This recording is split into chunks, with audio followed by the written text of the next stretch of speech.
Pokazat ćemo vam kako pravilno postaviti nadstrešnicu za AEM-ov robotsku kosilicu. Nadstrešnica se može instalirati ili naknadno ugraditi na stanicu za punjenje u samo nekoliko jednostavnih koraka. Vaš paket uključuje, osim nadstrešnice, lijevi i desni nosač, šipku za zaključavanje i otključavanje nadstrešnice kao i 4 pričvrsna vika s krilastim maticama. Prvo umetnite vike u predviđeno udubljenje u bazu stanice za punjenje.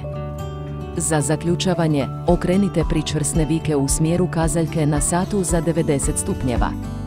Sada postavite nosač na bazu stanice za punjenje. Pazite da čujete klik kako bi bili sigurni da je ispravno postavljen.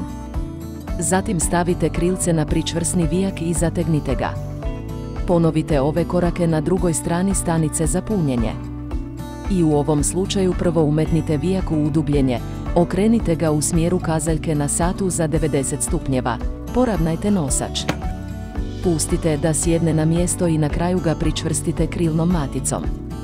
Sada pravilno umetnite šipku za zaključavanje, otključavanje nadstrešnice i gurnite je u zasune za zaključavanje. Ovo može zahtijevati malo pritiska. Razdvojite oba nosača prema gore i pritisnite nadstrešnicu okomito prema dolje dok čujno ne sjedne na mjesto. Pritiskom na bočnu šipku sada možete otvoriti nadstrešnicu. U svakom trenutku možete pristupiti svim spojnim točkama stanice za punjenje i upravljačkim elementima AEM-ova. Sada, potpuno postavljena, nadstrešnica štiti vašu AEM-ov robotsku kosilicu od prljavštine, kiše i topline.